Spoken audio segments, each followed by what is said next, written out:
Good morning. Welcome to the Good Life meditation for the 12th day of November 2016. Let's get into it. This is a daily activity that I do to basically reinforce my my objectives and principles as I move forward into the day. I also apply an action plan. Actions for both thoughts, actions for actions. It's a plan for my thoughts and a plan for my actions. So here we go. So there are the first component is the affirmation of human and civil rights. Basically, it's important to me that as I make decisions through the day and as I formulate my plans through life, that I make these decisions with a respect and recognition of the rights of individuals. I don't want to trample on these in any way and compromise the welfare of individuals or subgroups. Subgroups being the minorities, not necessarily racial minorities or ethnic minorities, but the smaller subgroups within the larger context of society.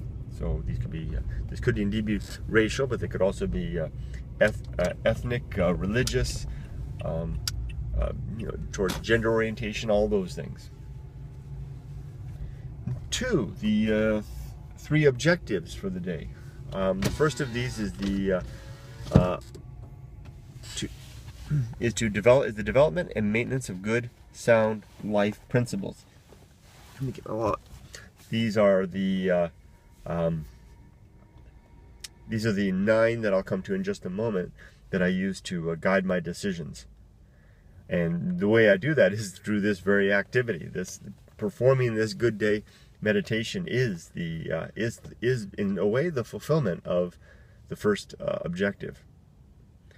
2, the cultivation of good emotional reactions to the circumstances of life. As things happen throughout the day, I need to respond well to them, to not blow up or blow out of all proportion emotionally when something happens, but instead to use my reason and use my ability to control my emotional reactions to make a better, more mature and reasoned response. And this dovetails in with the concept of temperance, which I'll come to in just a moment. 3, the objective of performing good actions, simply doing good things through the course of the day, whenever I can find an opportunity to perform right, perform good. Again, as defined by the principles.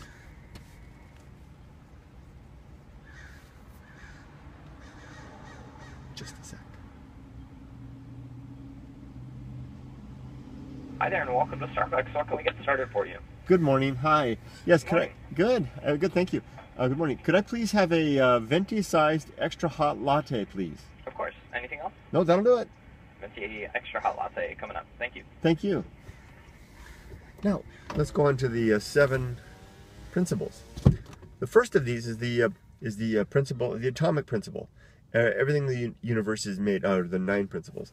Everything in the universe is made of bits and pieces which flow and change and constantly transforming, including us. So it's a good idea to keep in mind that you will not be here for very long. Neither of us will be. But the stuff that we're made of will be. It will simply reconstitute itself into other things. The material of which I'm made, which had its origins in the death of stars, has been used and reused many times. I was once made dinosaurs up at one time, and one day they'll be used for this will be used for something else. And everything that I am, including every memory of me, will be wiped completely from the universe, except for whatever ripples that I may send out through this effort, through my best efforts at contributing to the world. 2, the contributing to the world for either positively or negatively. Either one will have that impact. or it indifferently. Yeah, not doing anything also has that, sends out those ripples. 3, the social principle. Human beings are social animals. We need one another to get by and to survive and to thrive. And that's good to keep in mind. And it's good to cultivate those social bonds, even if we're kind of a reclusive sort. Look out for one another. Cultivate those friendships. That's the challenge for me. I'm all right with my family, but mostly because we have a kind of just an agreed way that we do things. My wife and daughter and I, we have developed into a way of interacting, and we have our quality moments that come together through the course of the week, and we have our time apart where for example, I go out into the desert every 2 weeks, and my wife has her time, which she really enjoys in the evening, late at night after the family's gone to bed, and Emily has her time now in her room and with her friends. So it's a good thing. We socialize and we come together, and we're also individuals and have those pursuits. One and the other. The next is the principle of temperance. 4. Temperance is the controlled consumption of all things. Controlled consumption of goods and services, consumption of bodily appetites, and also the consumption of emotions. So what arises in our chest for anger, frustration, passions, lust, whatever the case may be. Measuring those, sampling them, knowing what they are, looking at where they came from, and then consuming them in proper accord. Next, 5 is, see if I can get these right without having to enumerate it every time, because I switched up the order. 5 is agency and indifference. Agency is basically the fact of cognizance, the fact of being a sentience, or in some way understanding the world, or the artifact of that, the things that we create, these cars, this store, this card, whatever it may be, all of those things. Here we go. Hello. Hi, good morning to you. Good morning. It's going to be a total of $4.25 for your extra hot venti latte. Oh, gotta love that extra hot. Yeah, right? Yep. It keeps it nice. I don't know, for me, the only things that I seem to be able to regularly drink extra hot are teas. Oh, really? Yeah. Wow, you must just sip it. Lattes, for some reason, if a tea's extra hot, it doesn't burn my tongue. But if maybe it has something to do with the milk. If the milk is extra hot, then that seems to do something. It does. I know what you mean. I usually let it sit for a while. Just about the time I get to work and start my day, it's just perfect. Yeah, exactly. So the extra hot just gets me to work. Sweet, man. All right. Have a good day at work. You have a good day. Thanks. That's agency right there. And that's social element, right?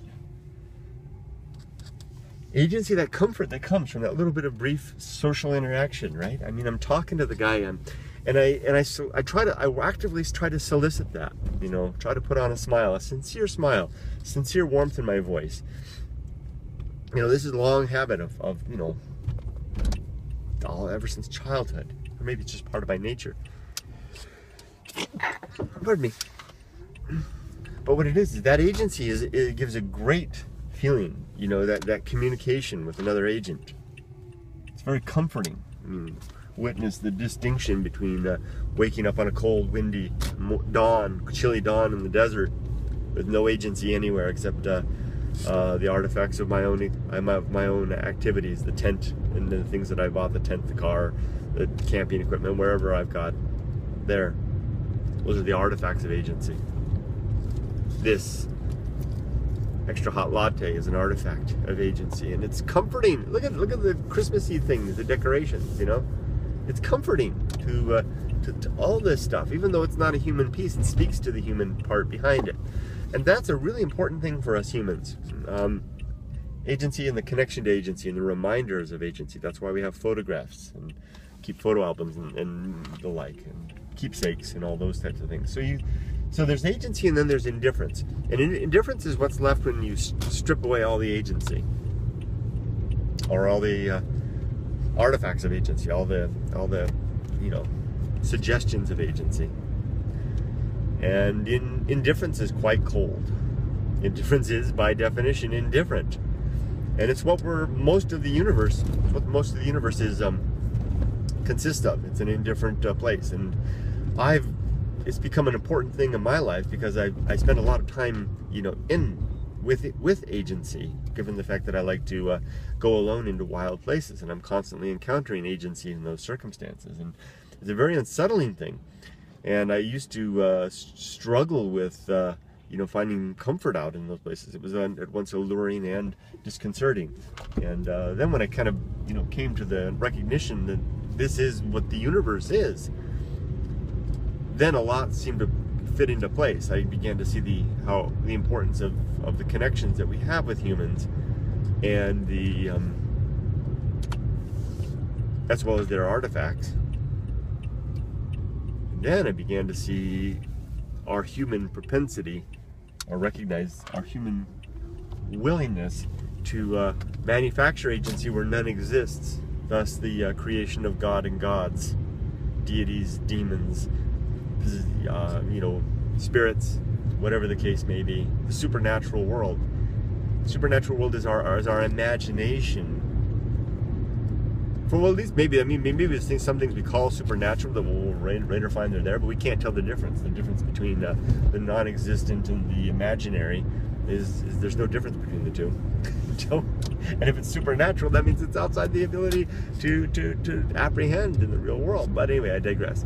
The point is that when we're faced with the great indifference, we can, one way to handle that, there's two ways to respond to that. One is to go, wow, holy crap, this is spooky, this is scary, and just learn to live with it and find our place within it. Or two is to say, you know what, maybe maybe this is all the result of some conscious intelligence that orders and manufactures manufactures all of this with an intelligent design. So then you say, oh, therefore we have created God. And when you go out and to the wildness and you look out and the great emptiness out there, you don't see an empty indifference. You see a wondrous result of a creator's mind and hand, virtual or supernatural or whatever. And so I remind myself every day of agency and indifference to make myself cognizant of the first and the importance of it, and to recognize its artifacts, and to be ready to accept the second, and to also be wary of plastering it over with a paintbrush of agency. To look at everything and say, oh, there's agency here. All the circumstances in my life, they must be for a reason. Things happen for a reason. Things like that. Sometimes they do happen for a reason, but where do you draw the line between something that really did happen how do you determine what really did happen for a reason versus something that was just coincidental or chance, that is much more convenient to ascribe to an unseen, undetected reason, just an intuitive reason. I don't trust in intuition to that extent. I know how far my creativity and your creativity, all of us, our creativity can fly. So let's move on now to 6, which is the best seat in the house. The best seat in the house simply describes the fact that whatever circumstance, position, situation I'm in life, it's not that I don't want to be somewhere, somewhere else, someone else, doing something else, owning something else, in any way something else. It's not that I don't want that. It's not that I don't want to not want. It's not that I want. It's not coming out so easily this time. It's not that I want to be something else. It's that I want to not want to be something else or someone else, or living another life. I want to not want that, so that I'm all right with whatever situation I'm in. That doesn't mean that I'm going to settle for that. I'll certainly strive towards better ends and better living and better circumstance, better states of mind. But in the meantime, I want to not want to be exactly what I am right now, for all its failings and frailties.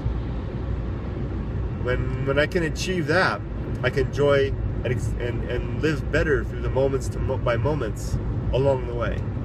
And instead of my life being a struggle punctuated by brief moments of realizing one dream or ambition or another, it'll be a long chain of satisfactory circumstances in less than perfect settings, punctuated by moments of sublime satisfaction as some goal is achieved, and it'll be a more satisfactory and more meaningful. There's the meaningful developed out of my own affirmation, state of living, and a better lived life. So 7, let's get on to 7. The 7 is reason, which is the governing faculty. It's the force by which we understand the world, we look at the world, we look at the facts, we make arguments based on that, which yield predictions, which we can then observe to see if the predictions are true. I need to give some examples of that in the future. Some better eyes. Well, for example, looking at these principles, looking at the measuring the outcome of these principles that I've developed. Do they yield a way of life that is demonstrably better than the one before I had these principles? And I would say yes. I could enumerate them one by one and illustrate how that's the case. I'll do that just now with the first principle, the atomic principle. Keeping in mind what I'm made of is just stuff that will dissolve away soon enough and be gone outright, but to be reconstituted into other things really does set my mind into a more immediate focus and causes me to take life more seriously and also less seriously. And I can measure that in the way that I take on each day. Each day is not, the dawn doesn't arrive with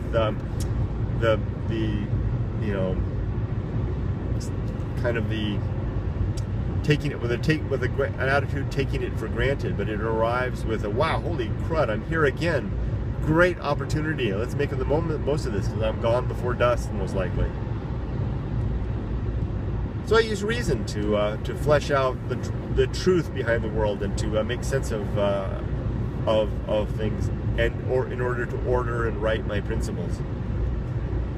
8 is virtue. Virtue is the purpose of life. It is what I do to live a meaningful life of some fulfillment, so that I can die having made the world a little bit better.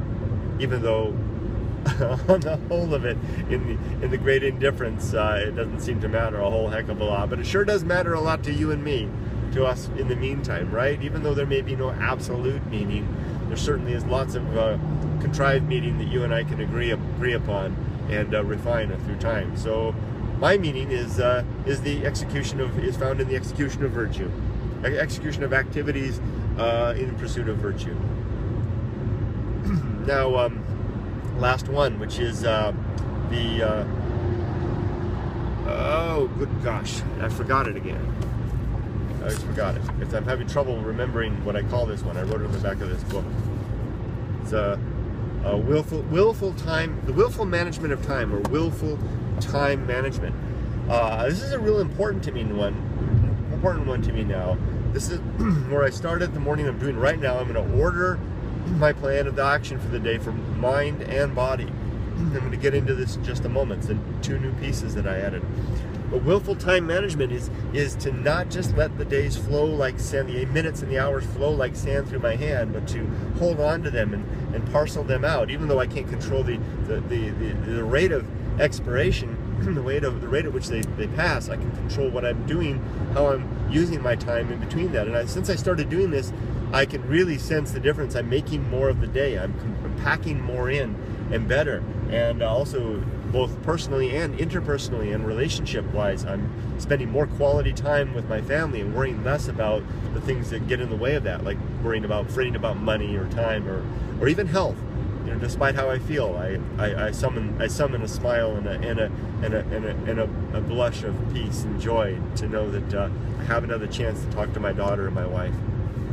So here we get onto it. So there's two things. There's the my today's thought plan and my today's action plan. First, the thought plan. The thought plan for today is that as the sun rises, I'm going to I'm going to collect my thoughts, as I'm doing it right now. I'm collecting my thoughts. And these I'm going to lay out before me. And as I have free moments through the day, I can toy with them. It's a great use of time. This is more of that willful management of time. Because every time I make this video, new bits of there's new nuance that arises. And you know, little bits and pieces, down little cul-de-sacs of thought. And I can lay those out and toy with them through the day. And sometimes they wind up yielding very interesting stuff. So the first part is the morning is that I collect my thoughts before breakfast. And then if I have a chance around lunchtime, I'll actually compose those thoughts. I'll actually write down some of this stuff. And I'm doing that, mostly I do that when I have my 9 to 5 work and I have my lunch break. I'll sit at my desk and I'll write it out. And if the bottom of this video has that stuff, if I get to do it, I'll post that down below. The description part is not like my old videos where just the same thing, everything, here's who I am and how should I contact me, which never works. But it's actually what thoughts I laid out over my lunch. And then the third part, so you know, collect the thoughts by breakfast, compose them by over lunch, compile and record them by dinner, just in time for death before bedtime. That death part is a real important one to me. It's the motivation to do it now. So next is the action plan for the day. This one changes day to day for the most part, although a lot of times it's the same. Let's get over for this truck. First is first I got up this morning, I had my breakfast, I did a little work on my YouTube channel. This is all before my family got up. I got cleaned up, got my outfit on, ready for work, my driving school today. My clipboard's here and I'm on my way. I'm going to do 3 students today for a total of about 9 hours of work. 2 of them are going to go do their final test before the practice before their DMV examination. The second one is the second lesson. The final lesson, that's kind of a new challenge for me. I haven't really done too many of those, so I'll be going through the courses, or you know, talking about exactly what they'll be doing on their courses. I'm ready for that. After that, I'm hoping that I can have a nice evening with my family. We're going to go see a movie tomorrow, so plan that out with them. Enjoy some quality time at home, relaxing, have some dinner, maybe go out shopping, get some stuff that I need for my salad for the week. A pretty sedate day. If I have some time in the evening, I'll also imagine my daughter's going to be busy with her new computer. We got her a MacBook Air last night for her 16th birthday, which is coming up, and so she's probably going to be on that. My wife will be doing her thing, and so if I have some time like that, I'll work on my channel, maybe on the banner a little bit. And then I'll go to bed. I'll make it a good day, and I'll go to bed prepared to not wake up. I'll try to have my affairs in order before bedtime. Now, that's it. So, and basically the last part of this is the rotten day forecast. Today's going to be indeed a very rotten day. My daughter's is going to die today. In fact, my wife is going to die as well. I'm going to get in a car crash maybe with, I don't want to say that. I don't want to talk about possibly having a car crash with students. I'm going to get a car crash now. Everything's going to go cool with my students. I know I shouldn't say that if this is to be a real rotten day forecast, but I don't even like touching on that. So witness a little bit of superstition on my part, right? And I also don't want, you know, any parents to see this and think I'm forecasting crashing with their kids. I'm very, very careful with my kids. Don't let them get into, mostly because most of my students are kids, I don't let them get over their heads. Things will go well with that, but I'll have an accident on my own going home. Oh, I'm going to lose my job today. Who loses their job on a weekend? I got to do a better job of this. It's always the same thing. You know what I'm trying to do is set myself up to not be expected. Oh, how about this? I'm going to encounter people who are difficult to deal with, who are, you know, arrogant, impatient, intimidating in some way, using their ability to intimidate to make them feel better, stronger, whatever. People who are executing impatience here on the road, driving to excess, getting in the way, all those kinds of things. Technology is going to let me down. I'll probably run out of memory before I finish this. My computer will fail. Netflix won't work again. you know, these are all such first world problems, you know, but hey, but they're my problems, you know, so I mean, I'm not to deny the problems of the other problems that other people truly do face. This is just a catalog of the stuff that I face. I know it can be taken that way, but there it is. And with that, I think I'll wrap it up. So 25 minutes. Not bad, not short, but kept it under 30. Okay, well, I hope you all have a great day. It's time for me to, I think my latte's cooled down enough for a sip. And have a wonderful day. Make it a good life, okay? Take care.